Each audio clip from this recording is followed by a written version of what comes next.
ICU, intentionally competent you, put us, providing intensive care for global mind, tackling war, propaganda, power to put global conflicts under the microscope, exposing the system's lies and hidden hands that keep the war machine alive. From Gaza to Tehran, London, Moscow, Paris, Washington to Tel Aviv, Brazzaville to Kyiv, we dig into the facts the headlines skip, the history they distort, and the human cost they bury.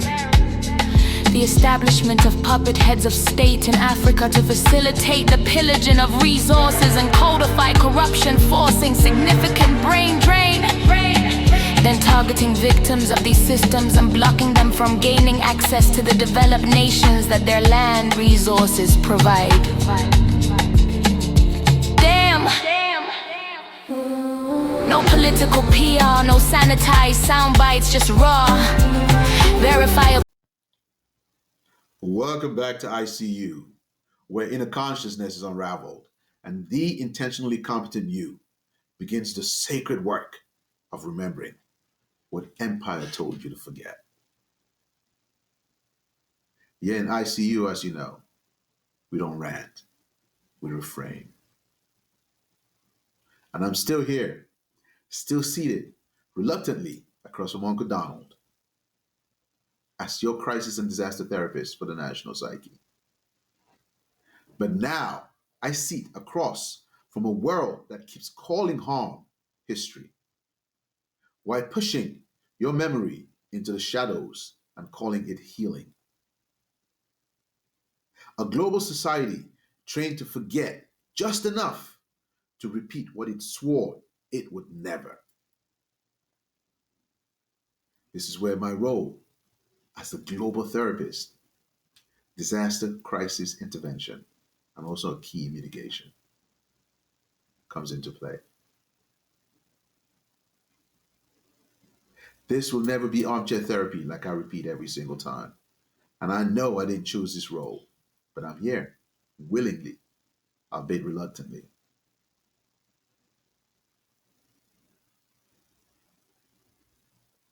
This is ancestral memory recovery, because forgetting isn't always accidental. Sometimes forgetting is a system. That's why today's episode is titled, The Empire Needs Amnesia, How Forgetting Protects Power. And in this episode, we confront one of Empire's quietest tools, historical erasure. Let's begin. Empire leverages tools. Like we're all witnessing what's going on right now,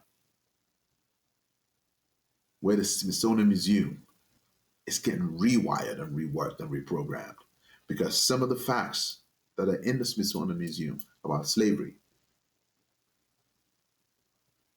about brutalism that was put towards the Native Americans, about artistry and great creativity from Black, brown people doesn't need to be codified in our historical archives. How one man is single-handedly trying to whitewash history. Come back. Let's discuss the politics of forgetting. Empire has always depended on amnesia to survive. On how willingly we acquiesce to that. We get so distracted these days where we have a 5-second memory, trying to catch the latest flash thing, the latest viral video. It's intentional. Empire thrives on our forgetfulness,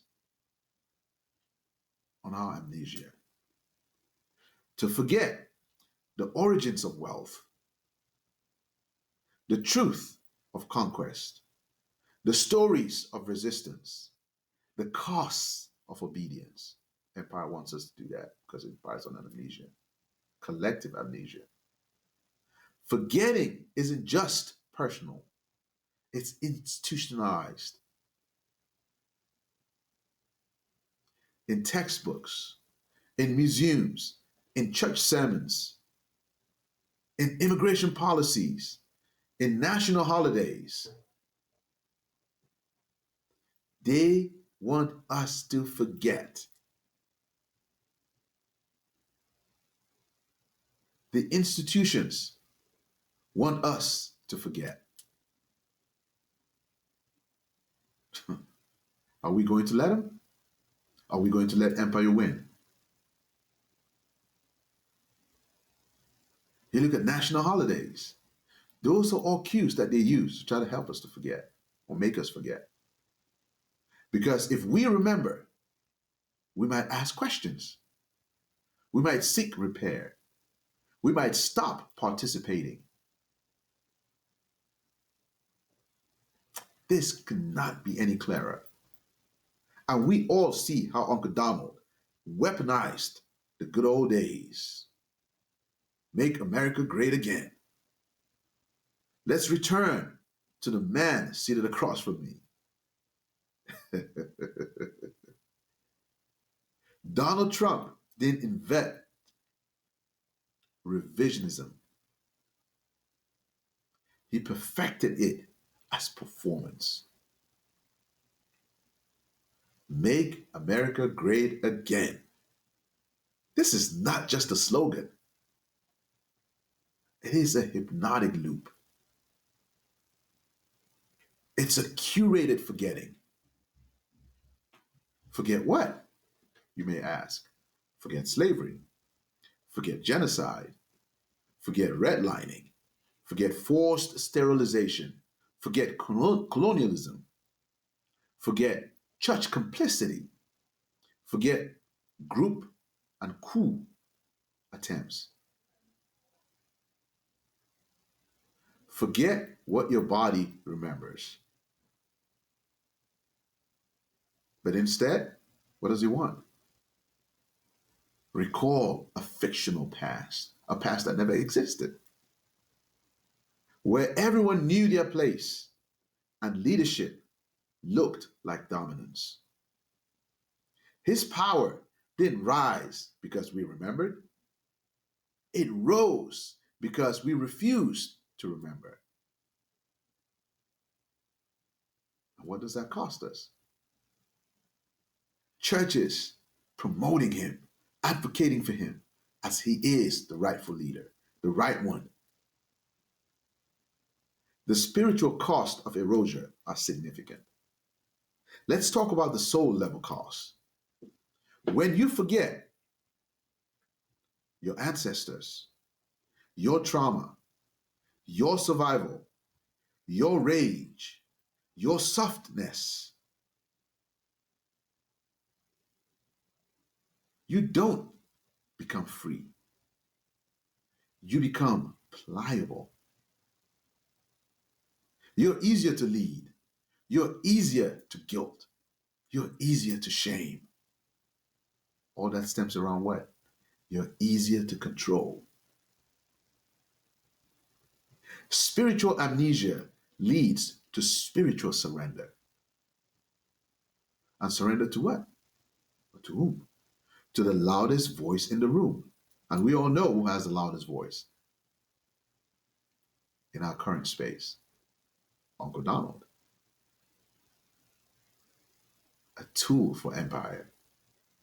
And that's what empire wants. A people too polite to remember. A faith too sanitized to disrupt. A citizenship too ashamed to rise. But I tell you this, your memory can serve as rebellion. Remembering can serve as resistance. So here's the refrain. To remember is not to dwell. To remember is to reclaim your voice inside. Your voice in that story where you were told to forget. Memory is sacred activism. And when marginalized communities remember, and I mean fully remember, policy changes, power shifts, the empire panics.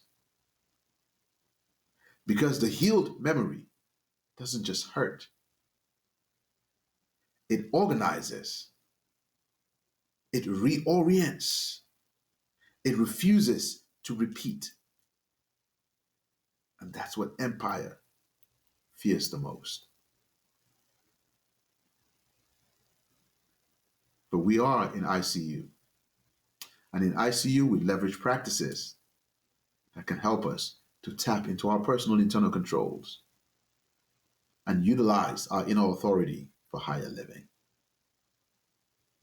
So the ICU practice for this week is spiritual memory recovery. So this week, you are invited. I call on you with open arms to remember with intention. And that remembrance is not to get stuck, but to be liberated, to be free. Name what you were told to forget. Write a list. The history that they skipped, the history they're trying to erase right now. Emotions you were told were too much. Family truths buried for respectability. Questions you weren't allowed to ask. Return to the memory with power, not panic. Pose this question. What am I strong enough to face now that I wasn't ready for in the past? Let the memory come, but meet it with your healed self. Practice communal remembering. Have a conversation with someone you trust, not about trauma only, but about truth. What do your lineages remember that textbooks never taught? Bless that recollection. Each morning, speak out loud. I am not afraid to remember. I will not repeat what I am willing to reclaim. My memory is sacred. My truth is alive. My history is holy.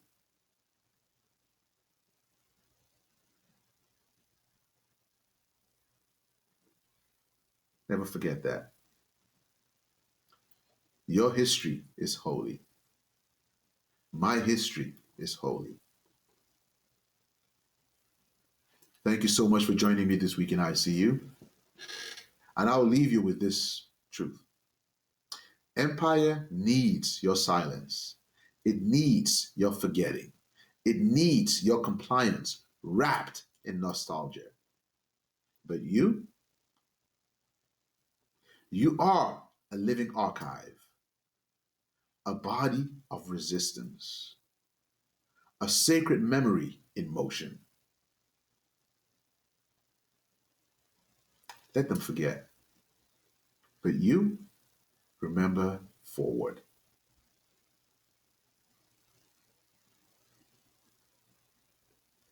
This was a key episode in ICU, and I appreciate you for coming along with me.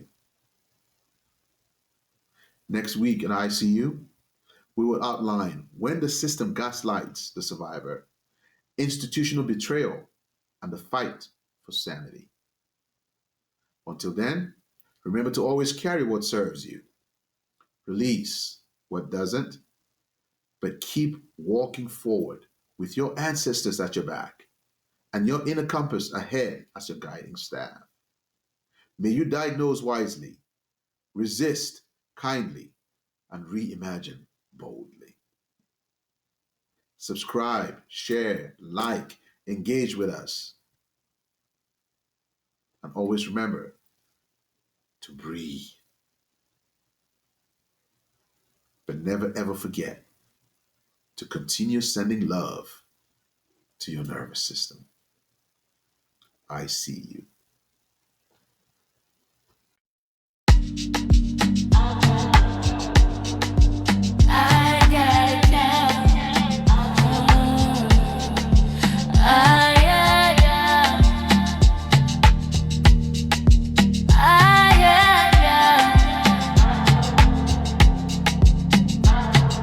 ICU, intentionally competent you put us, providing intensive care for global mind, tackling war, propaganda, power to put global conflicts under the microscope, exposing the system's lies and hidden hands that keep the war machine alive. From Gaza to Tehran, London, Moscow, Paris, Washington to Tel Aviv, Brazzaville to Kyiv, we dig into the facts the headlines skip, the history they distort, and the human cost they bury.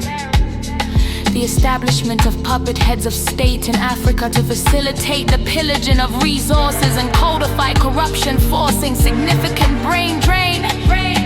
Then targeting victims of these systems and blocking them from gaining access to the developed nations that their land resources provide.